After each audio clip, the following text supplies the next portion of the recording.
ఈశ్వరుడు మనకు కళ్ళిచ్చి నువ్వు చూడు కాని ఇవే చూడు అన్నాడు.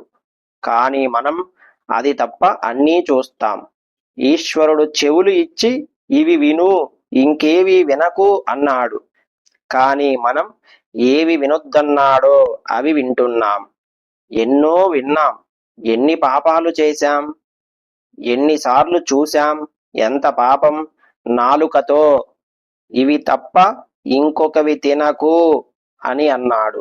ఎన్ని తిన్నాం, ఎన్ని ఈశ్వరునికి నివేదన చెయ్యకుండా తిన్నాం, అదో పాపం.